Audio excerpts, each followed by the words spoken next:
ஒரு 2 நாள் என்னோட கிச்சனுக்கும் வீட்டுக்கும் லீவை விட்டுட்டு ஃபுல் ரெஸ்ட் எடுக்க கிளம்பியாச்சு. அம்மா வீட்டுக்கு கிடையாது, மாமியார் வீட்டுக்கு. வித்தியாசமா இருக்குல்ல? எல்லா மருமகள்களையும் உட்கார கூட விடாம வேலை வாங்குற மாமியாருங்களுக்கு மத்தியில, "நீ எந்த வேலையும் பண்ணாதம்மா, சும்மா உட்காந்து வேடிக்கை மட்டும் பார்" அப்படின்னு சொல்ற மாமியார பார்த்துருக்கீங்களா? அதுதான் என்னோட ஸ்வீட்டஸ்ட் மாமியார். அவங்கள பார்க்க தான் நாங்க போயிருந்தோம். என் மாமியார் கிச்சடி செய்ய, என் மாமனார் வடை போட, என் ஹஸ்பண்ட் அதை வீடியோ எடுக்க, நான் உட்காந்து வேடிக்கை பார்க்கணும். நல்ல ஜாலியா இருந்தது. எப்பவுமே நமக்கு நாமளே சமைச்சு சமைச்சு சாப்பிட்டுட்டு நம்மள உட்கார வச்சு ஒருத்தர் செஞ்சு கொடுக்கும்போது அதில் இருக்குமே டேஸ்ட் அதை வார்த்தையால சொல்லவே முடியாது. அப்புறம் சாப்பிட்டு முடிச்சுட்டு லஞ்சுக்கு வந்துட்டு மீன்கார வர சொல்லியிருந்தாங்க. அந்த மீன் தான் ஃபுல் மீன் வாங்கியிருந்தாங்க. ஏன்னா அவங்க பையன் கேட்டாங்களா அதனால.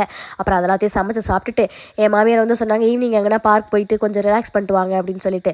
சரி ஓகே போகலான்னு சொல்லிட்டு இந்த கத்திப்பாரா தான் போனோம். அங்கே போயிட்டு ஏதாவது ஒரு இடத்துல நின்னோன்னே எங்கே இவ ஏதாவது கேட்டாலும் கேட்டுருவாளோன்னு சொல்லிட்டு இங்கே போனால் அங்கே, அங்கே போனால் இங்கேன்னு ஒரு ஒரு இடத்துல நிற்கவே விடல. அப்புறம் ஜோக்குட்டி வந்து ட்ரெயினில் போகணுன்னு சொன்னா. சரி அதையாவது சாக்க வச்சு அவள் கூட நம்மளும் போகலான்னு சொல்லிட்டு ட்ரெயினில் ஒரு 2 ரவுண்ட் போயிட்டு வந்தோம். அப்புறம் கிறிஸ்மஸ் ஷாப்பிங் பண்ணலான்னு சொல்லிட்டு போய் அங்கே போய் பார்த்தா ஆல்ரெடி வாங்கின திங்ஸ் தான் இருந்தது. கலெக்ஷன்ஸ் நிறையா தான் இருந்தது. பட் அது எல்லாமே ஆல்ரெடி வாங்கியாச்சுன்னு எதுவும் வாங்கல. ஜோக்குட்டி வந்து சொல்கிறா, அதான் வீட்டில் எல்லாமே இருக்கே, அப்புறம் எதுக்கு எதுவும் வேணாம் அப்படின்ற. அந்த குழந்தைக்கு இருக்க அறிவு கூட நமக்கு இல்லைன்னு நினச்சி நான் எதுவுமே வாங்காமல் வீட்டுக்கு வந்துட்டேன்.